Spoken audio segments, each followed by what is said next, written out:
I am going to share my screen.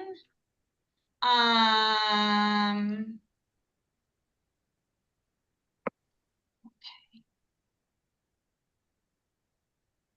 okay. So everyone should be able to see the Safaria page pulled up. We are in the second to last Parsha of the Torah, Parshat Ha'azinu, which is, the really the ending, not the ending. Next week will be the actual ending of Moses' speech that really took the entirety of Deuteronomy. Next week is going to be when he speaks to every tribe individually and offers his blessings. But this is the last time that he is really speaking directly to the entire community of Israel. And he is admonishing them, he is warning them, he is praising God. So a lot of what we see in the themes of Deuteronomy are now present in this poem that Moses is really ending with before his final blessings before his death. So that's the place where we are entering our Parsha today. We're going to read a bit from the beginning of the Parsha. Almost the entirety of the Parsha is poetry, and then the last bit that we are going to read takes us back to prose and back to the narrative. And the reason I know, we always look at the Parsha in English, of course. Today it felt important to have the Hebrew up as well, whether or not we are looking at the particular Hebrew words. And that's because I wanted us to see how the Hebrew is laid out, because it's laid out like the poetry that you see in the scroll. And it's not like normally when we read in prose, the way that Safari, our website, lines it up is sort of like each verse and it's translated. But here, because of the way the poetry is laid out in the Torah scroll and that's mimicked here, it felt important to have it up so that we can see.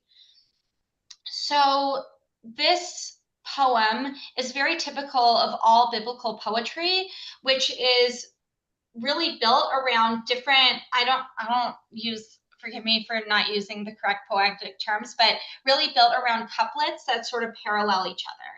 So the structure is going to parallel each other and the content will parallel each other. So that's also just important to know as we're reading the poetry, that it's meant to flow in that way. And then the other thing I want us to keep in mind as we study today is the significance and the relationship between this Parsha and Yom Kippur.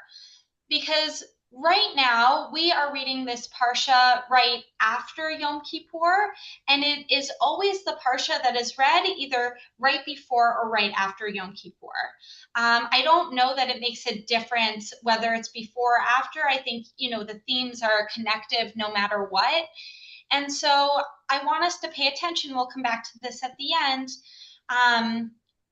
What is the significance? What is the relationship like between this Parsha and the emotional, spiritual, intellectual work that we did yesterday for Yom Kippur? All right. So we are going to just start from the beginning of the Parsha. And again, this is Moses speaking. Give ear, O heavens, let me speak. Let the earth hear the words I utter. May my discourse come down as the rain, my speech distill as the dew, like showers on young growth, like droplets on grass. For the name of Adonai I proclaim, give glory to our God. Okay. What is standing out in these? We're going to do like small chunks because I think otherwise with poetry, it's easy, at least for me, it's easy to forget different things that come up. What is standing out in these first three verses for anybody? Rebirth. Rebirth. Okay, great. Why does that stand out? The language used in the text. So we have language of growth. We have with the dew and the rain and the grass that birth comes from that. Great. It sounds like nature. Yeah, so a lot of natural elements. It's also interesting that this is taking place in the wilderness, and I mean, really, they're in the desert, and so a lot of the natural elements. I also wonder, are these natural elements that they personally have been experiencing? Are these, like fantasy natural elements? Great. Other things that are standing out. Rabbi, the one thing that jumps out to me, everything beyond what people have already said, is the last part, give glory to our God.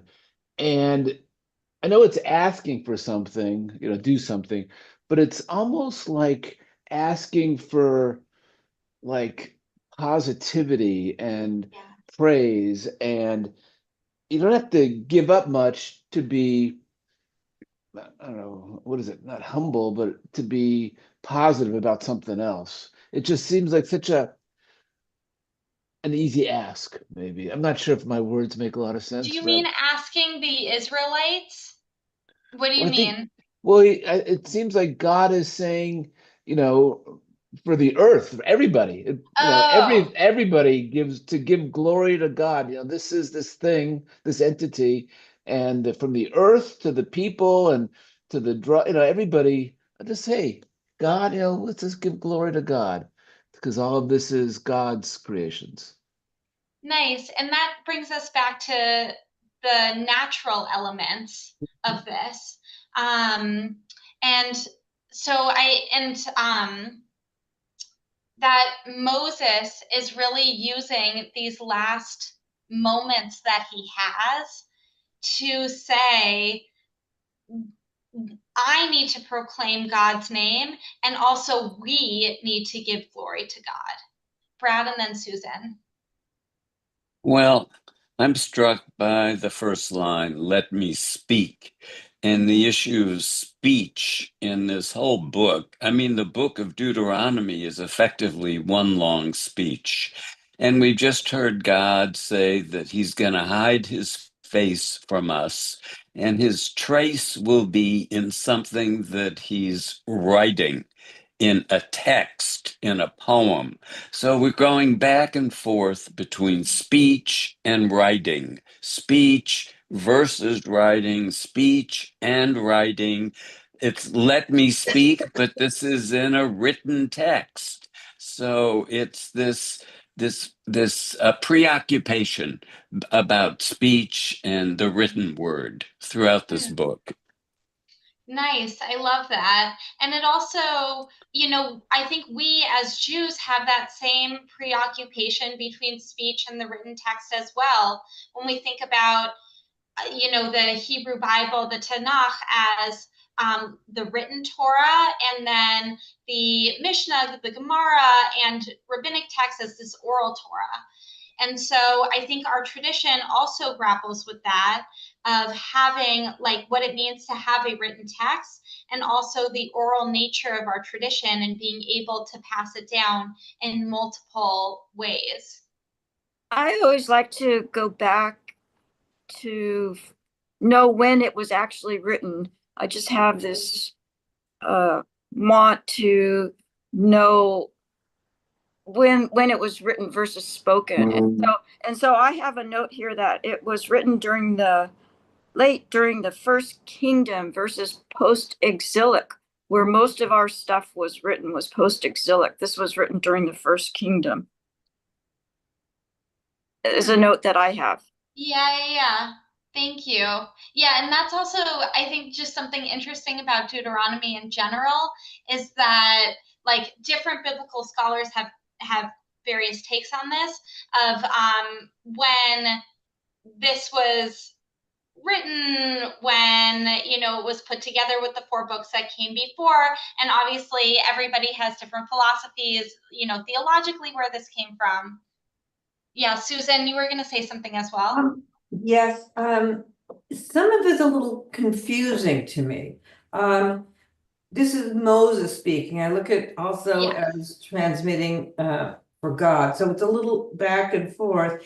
The images are certainly in contrast to what the Israelites have been experienced for 40 years. They're constantly fetching about water and rain. And I don't know that they were agriculturalists at that point. So this is a glory to a paean to what's going to come before them when they conquer the land.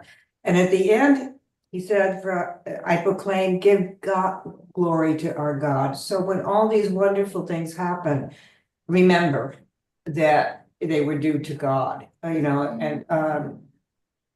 often they say the greatest threat to Judaism is or to living morally is when people have everything they want already, because then usually it's not as they say abundance and wealth, and that they will forget where it came from. And so I see that, but I also see this as remember the Torah and the words that I'm saying to you when all these good things happen. And those same themes that you were talking about, we actually see later in the poem of you took advantage of the material and forgot about the spiritual, which leads us into the books of prophets that come next. And that is one of the major themes there. And so a lot of the themes that you were saying that are present here are now this bridge that we get to our next several books. And yeah, I think, rain has come up already a few times. And I think this focus on rain and the showers and the droplets and the dew is so interesting here. I'm thinking about, yesterday on Yom Kippur, I was talking about how there's an entire section of Talmud that is dedicated to moments, an entire tractate of Talmud dedicated to moments when a community should fast. And most of it is around rain and not having enough rain.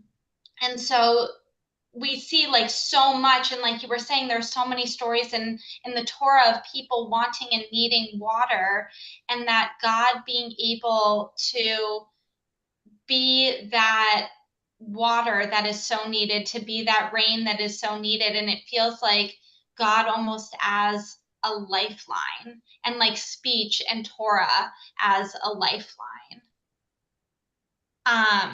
I think also, Susan, how you were talking about or what you said made me think about this material versus spiritual.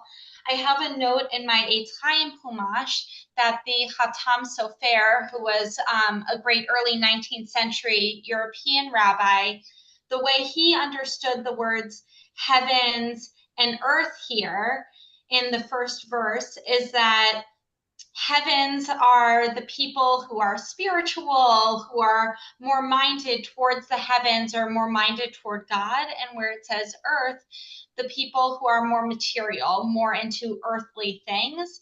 And that in this first verse, Moses is bringing together not exactly heavens and earth, but he is bringing together the people whose minds are in the heavens and the people whose minds are more focused on the earth.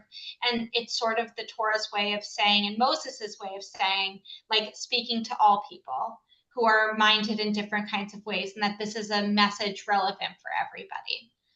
So I thought that was an interesting commentary. I have a question, Rabbi, if I may. Yeah. Is it true that Moses had a speech impediment? So we do see that in the burning bush story where he's insecure about his speech. So I think it's very possible Moses had a speech impediment, and we see him overcoming whatever insecurity it was about his speech throughout his story, throughout the Torah, to the moment where this is the Parsha where he begins to ascend the mountain where he will die and where he knows that he will die. and he has just given a long address to the Israelites. Isn't this where Aaron came in to help him communicate because he had a speech impediment? So Aaron came in to help him earlier in the book of Exodus when God told Moses at the burning bush to go to Pharaoh. And that's when Moses said that he was insecure about his speech. And God says, "We'll bring your brother Aaron who will help you." So Aaron acted as that mouthpiece assistant for Moses, more so with Pharaoh and in those negotiations and in the Exodus story. And other times, Aaron has certainly been a leader along with Moses, particularly in his role as high priest, but he hasn't necessarily been the figure who's been helping Moses communicate since then. Mm-hmm. Okay, thank you. Yeah. And Aaron has died already at this point. Yes. Yes. Okay. Oh, the other thing I wanted to just note is also, I mean, we talked about how biblical poetry is structured. And so, of course, here in verse 3, where it talks about the name of God, and then we know that God's name is going to show up in some way in the parallel to that line. I think it's interesting that the name that's used for God, that's the parallel to Adonai, is Eloheinu, which is our God. It doesn't say, like, Adonai doesn't have that, it doesn't mean our or mine or anything like that. It's just a name for God. But Eloheinu has this suffix, the new suffix, which makes it our God. And so I also think it's interesting that Moses, in this final speech, he is going to be admonishing the Israelites, but he also sees himself as one of them and like acknowledges his role as one of them. Yeah, Brad. It's interesting because Zeus, the Greek god, is depicted as the rain god, as the god of dew, who descends on earth to provide agriculture and fertility and all of this. So here, instead of a god descending as rain, we have a speech descending as rain. So I think that's an interesting difference. Oh, nice. I love that. I love that. And also,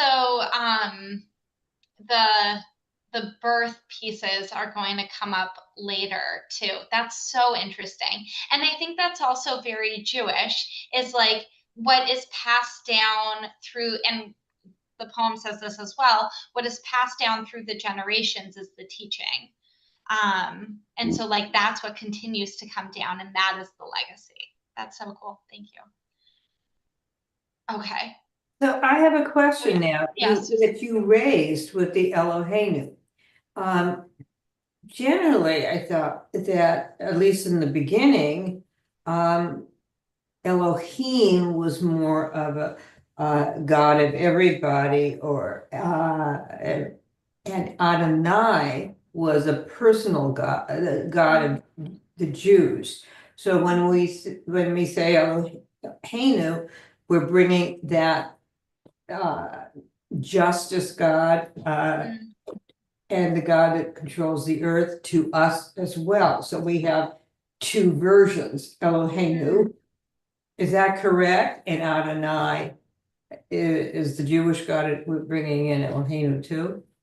Yeah, so I think we should do a whole session on names for God. Yeah, right. Because also in the Torah, different books and different parts of different books focus on different names for God. And it's a way to help us understand what the verses are trying to evoke by using certain names. And so here, I think you're right that because it doesn't say Adonai twice, it is intentionally using two different names for God.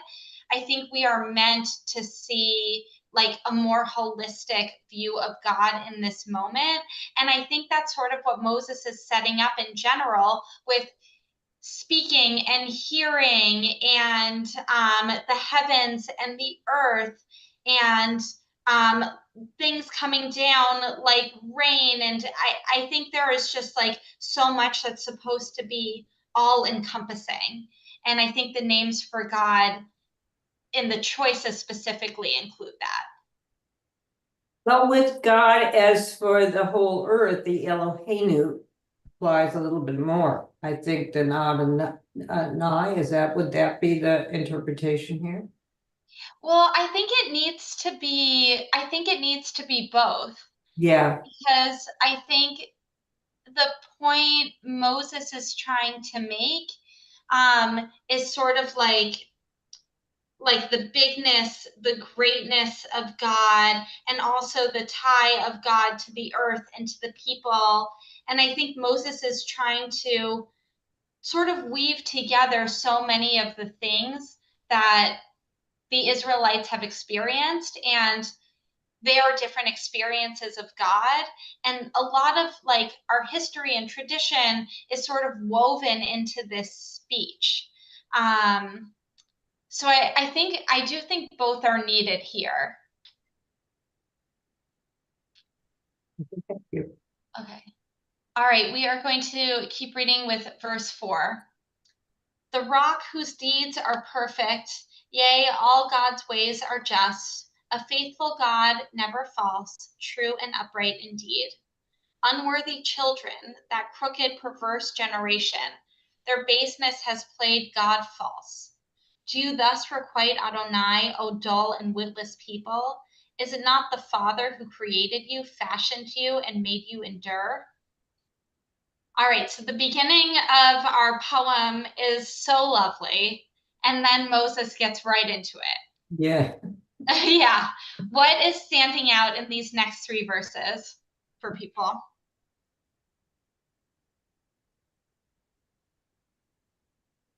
Well, proclaiming God's the rock of strength, and God is just, faithful, and all good things. And then look at you, you're not worth all of this, gang. Yeah. Yeah, I mean, it's not only unworthy, but you're crooked, you're perverse, and you've been untrue to God. So, I mean, it's really a curse, a dull and witless people.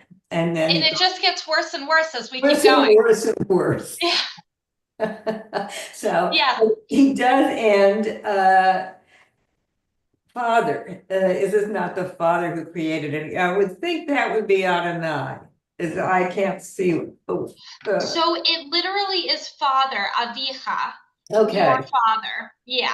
Yeah. So that yeah. translation is very literal. So he goes back to how good, well, it's even not even how good, because he did that in the beginning, but he's a father who created you, and you've turned out to be these schlumps. Which And is we're- right, and it makes it even worse. This is yeah. Yeah, Rebecca. Rabbi, why are we unworthy? Oh wait, Zachary, one moment. I saw I'm sorry. Rebecca's hand. So Rebecca, go ahead, and then Zachary. It was pointed out in another Torah study, and I didn't write it down, but is it a hey in verse 6 is larger, is larger. Yeah. Yes. What does that mean? So so I've read different commentaries about this, and it seems to be that this, especially because this verse is saying to the people, like, you treat even God this way. Like, how could you treat even God this way? That as you're reading the Torah, you have this larger, elongated hey to emphasize how horrible this is. And to really make the reader like pause and notice how horrible this is. And I think that influences how the person reads it and then how the congregation hears it. Because this is like really to emphasize this verse, like, do you even treat God like this? And how horrible that is. Yeah, so the commentaries I was saying was really more about its emphasis. Yeah. Zachary, go ahead. You had a question. Wait a minute. Well, okay, there we go. Unworthy children. I mean, what did we do to become so unworthy?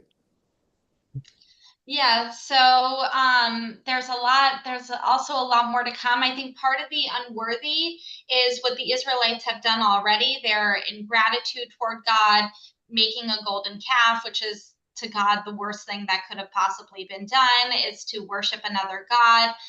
So there have been plenty of episodes when the people have been disloyal and betrayed God in the wilderness. And I think Moses is also looking forward in this moment and anticipating what's going to happen. And that, like, sort of anticipating their bad behavior, and especially the betrayal against God. Okay, Rabbi, I'll just allow me just a little bit of background. It was my understanding that due to our quote unworthiness unquote, that the 40 years in the desert was a form of ethnic cleansing, for lack of a better word, in order to rid the Jewish people of their sins. I've never heard that interpretation. In Judaism, those 40 years of wandering in the wilderness are really more so seen as a journey from enslavement to freedom, and now to owning and really being able to inhabit their own land. And so it's much more about a journey. There are so many covenants that happen between the people and God in the wilderness. And so it's not, I mean, it's plenty of episodes where the people are unworthy, and plenty of episodes of God forgiving the people forgiving God, Moses forgiving, and a lot of beautiful episodes too. So yeah, that's not an interpretation I'd heard before.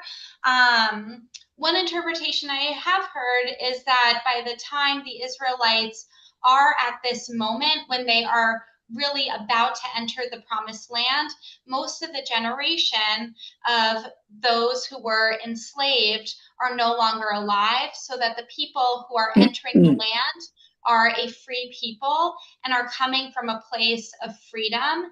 And that is a very different mentality with which they are now entering the promised land.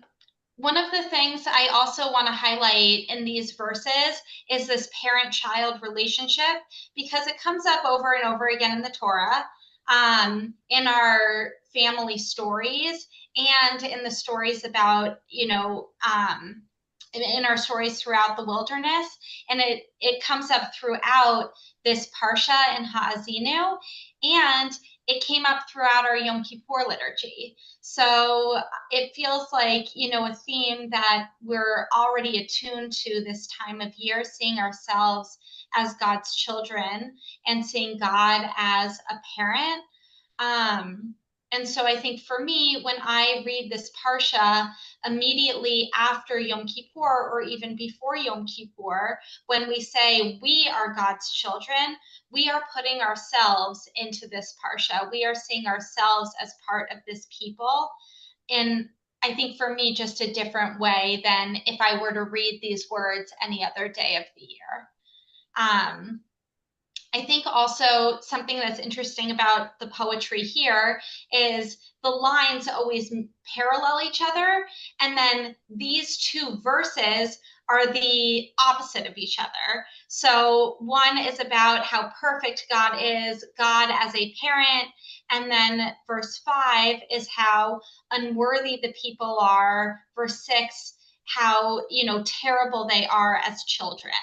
And so the poetry is both in the couplets themselves and also in the progression that we see. You're right. There is a staggering contradiction, isn't there? No. What do you It's mean? opposition rather than Yeah. contradiction. Yeah, I see them as the opposite of each other. Well, that's a contradiction. Yeah. I see what the way God is being described as the opposite of the way the Israelites are being described here. Okay, we're going to read verses 7 through 9. Remember the days of old, consider the years of ages past. Ask your parent who will inform you, your elders who will tell you. When the Most High gave nations their homes and set the divisions of humanity, God fixed the boundaries of peoples in relation to Israel's numbers. For Adonai's portion is this people, Jacob, God's own allotment. Okay.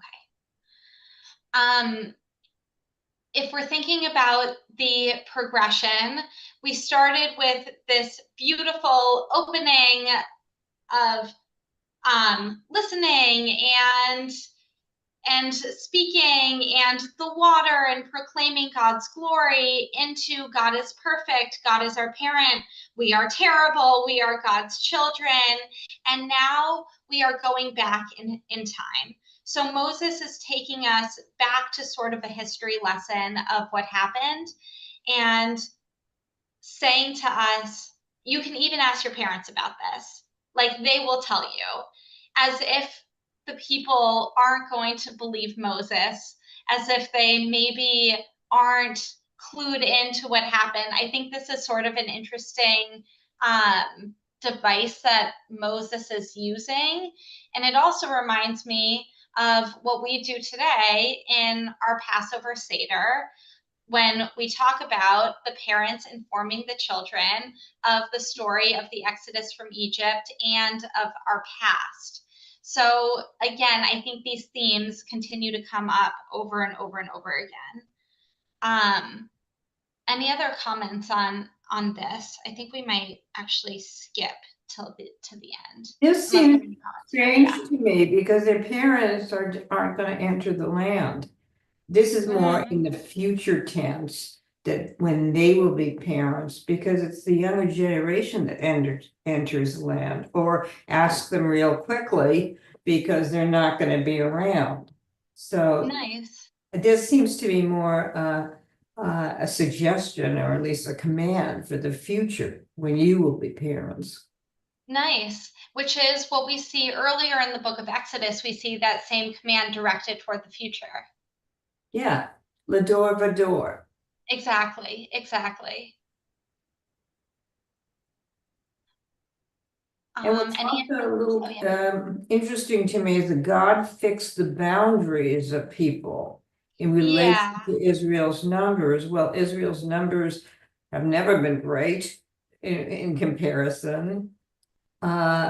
So that's somewhat strange in that here's a contradiction. God has Israel as few in numbers. Why did I select you? You weren't the most populous. On the other hand, he said to the patriarchs, your descendants are going to be like the stars in the sky and like the sands of the earth. So that's, in terms of numbers, is a contradiction to what God says himself. Right. And maybe that is also kind of like you were saying, this like projection of what we see coming in the future. And I think also when it talks about the boundaries of people in relation to Israel's numbers, I think this is just a confusing verse in general. The way I understood this was to mean sort of the like land allotment given to the different tribes of Israelites. Yeah, Rebecca. I have the New Oxford text. And what the commentary for that verse 8 says, the sons of God are the divine beings who belong in the heavenly court. To these heavenly beings, the Lord delegated authority to govern other nations, but he chose Israel for himself. That's the interpretation of verse 8. That's a Christian interpretation. Yeah. But I know it. Yeah, it. Well, yeah, it is. It is. It's a New Oxford interpretation. And it has the cross on it. Yeah, it's a revised version of the Holy Bible. I don't know if we're Christians that interpret this or not, but that's they just put that emblem on the cover to attract Christians to buy this book. But which was my husband left this, and he was a Christian, not a Jew. So, but I think it's interesting that the interpretation says the sons of God are divine beings. So that is a Christian interpretation. And what's interesting about that translation of the Bible and the commentaries is to sort of compare and contrast that with a Jewish translation and Jewish commentaries. And it's interesting to see where they're similar and also where they're different. Yeah, thank you. Yeah, yeah. Okay, I think we're actually going to skip to the end of the Parsha. So we just keep going. It gets worse and worse. God was an amazing parent. And there's like imagery of God as a mother, which is really fascinating. And how horrible the people are. But I want to get to the narrative at the end. Okay, here we are in the narrative. Okay. Moses came together with Hoshea, son of Nun, who's understood to be Joshua, who was selected as Moses' successor, and recited all the words of this poem in the hearing of the people. And when Moses finished reciting all these words to all Israel, he said to them, "Take to heart all the words with which I have warned you, or informed you is probably more accurate, this day, and join them upon your children so that they may observe faithfully all the terms of this teaching. For this is not a trifling thing for you. It is your very life. Through it you shall long endure on the land that you are to possess upon crossing the Jordan." Okay, and I'm just going to read to the end. That very day Adonai spoke to Moses, "Ascend the heights of Abarim to Mount Nebo, which is in the land of Moab, facing Jericho, and view the land of Canaan, which I am giving the Israelites as their holding. You shall die on the mountain that you are about to ascend, and shall be gathered to your kin, as your brother Aaron died on Mount Hor and was gathered to his kin. For you both broke faith with me among the Israelite people at the waters of Meribah Kadesh in the wilderness of Zin, by failing to uphold my sanctity among the Israelite people. You may view the land from a distance, but you shall not enter it, the land that I am giving to the Israelite people." Okay. And that's how our Parsha ends before we get to Moses's final blessings of the people, and then Moses's death at the top of Mount Nebo. What is standing out to people from the way this Parsha ends as it relates to the themes and the words that we saw earlier in Moses's poem? Well, Moses put in all the legwork, and at the end of the story, he was not allowed to see the promised land. So it's somewhat of a mystery to me. Well, I mean, to me, the mystery is Moses isn't needed anymore.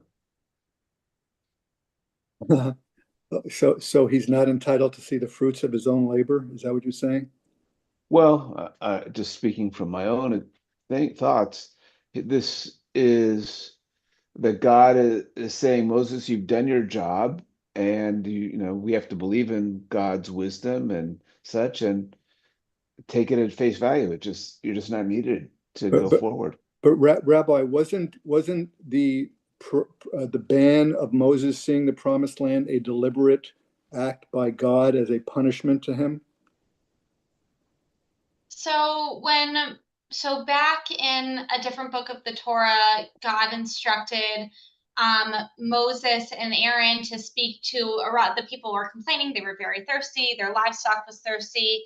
God said to them, "Speak to this rock. It'll bring forth water." Instead, Moses and Aaron hit the rock. And so God's punishment for that disloyalty in that moment was not being able to enter the promised land. But it's interesting because Moses asked God to asked God if he could see and at least just enter the promised land. And this is actually a bit of a concession that God is now giving to Moses so that Moses can see the land that he had wanted to see instead of just altogether saying, Moses, you can't even see it, you can't enter it. God is saying, like, here, I want you to be able to see this land. I'm sorry, I missed something. How did Moses see the promised land? When he ascends the mountain, it says, ascend the heights, which is that land, and view the land of Canaan, which I'm giving to the Israelites. So he explicitly tells Moses that Moses is going to be able to see the land. So I Yeah, have Susan. something to add here too. It's not always taken, although God does this, because you disrespected me. It was not you who brought water forth from the rock. It was I. And then you also, were you rebellious children. He condemned the people. But I also see this as this was from a real point of sadness. How come Moses can't go in? He's got all these years and leading these disgruntled group. But I see this now as which I have for a while. Moses was 120 years old. Wasn't it 120 years Yeah. old? That's the given lifespan. He was a leader of the people at a time they needed this type of a leader. Now they need another leadership, a younger leadership that has the stamina and the vitality and the purpose for conquering the promised land. They have to be warriors to take it over. But I see this now as a lovely concession that he can see the land. How many of us are so gifted that we can see the fruit of our labors in the distant time? That doesn't happen to everybody. Right. And particularly those who die young. So this is life, for goodness sake. And even the biggest hero of all time, Moses, can't outlive the destiny of human beings, of mortal flesh. And in just, 1 or 2 chapters, we are going to be told that Moses was the greatest prophet who ever lived in Israel and spoke to God face to face. And like you said, like, people are human and people die. And I love how you framed it. What a blessing that he got to at least see the fruits of some of his labor, even if he couldn't fully enjoy them. To be able to see them is a blessing. Yeah, Brad. Rabbi. Well, Wait. Brad had his hand raised. I'm sorry. I think seeing it as a concession is really a spin on this.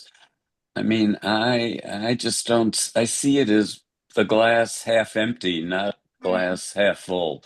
I see it as a continuation of the blessings and curses. And this is the curse. And the curse is that this God can be very unforgiving. And I mean that is a really powerful message that even somebody as with so many attributes as Moses, even he can be punished. And so, what is that saying about all the rest of us? I mean, I think there's a very powerful message there for us to avoid those curses, to follow the mitzvot, to earn those blessings. Nice. And it also, I mean, just because we are coming out of Yom Kippur, the theme of forgiveness, that the stakes are high and for our behavior. Yeah, Rebecca, I saw your hand up.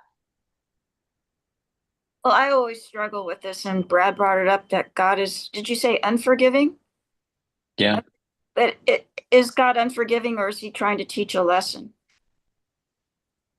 And there are plenty of moments in the Torah where God also is forgiving. And so like, again, we're seeing a balance of so many different things and so many parts of our history coming into focus in different ways. And Susan? I think Brad raises an interesting point. I don't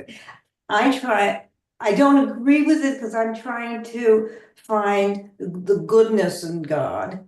And generally, God, unlike this that you're interpreting with Moses, God is not forgiving for transgressions, for immorality. I mean, that's the God of justice. And there's also balancing that as the God of love. And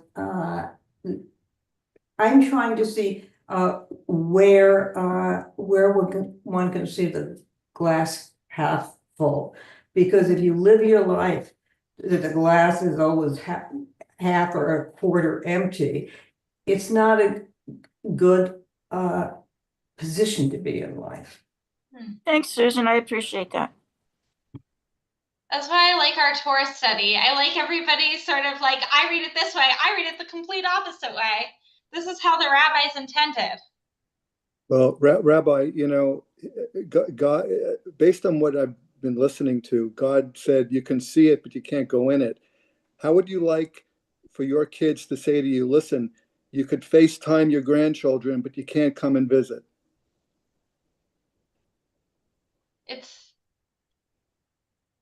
Yeah, I mean, I imagine Moses is very sad and disappointed not to be able to enter the promised land. But what message are you getting out of this?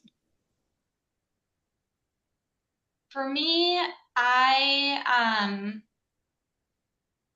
find this entire Parsha to sort of be like Moses's last wake-up call to the people. He knows that he is approaching the end of his life, the end of his leadership, and the end of this journey for a people who have been wandering in the wilderness for 40 years. And like Susan said, are about to need a new type of leader. And to me, this is Moses taking the opportunity to say to the people, I know I'm not going to be with you, and I want you to remember that God is your parent and that you have a responsibility, and that God is a just and upright God, and you can be the children that God deserves. And saying that as they enter their next phase, I think for me, particularly coming out of Yom Kippur, is a beautiful message to think about what it is, you know, that I have done wrong in the past year, when I have not been perfect, when I have not been straight or upright, and sort of being the Moses to myself and saying, you know that you haven't been good enough this year, but now you are about to enter something new. You're about to enter a new phase of your journey.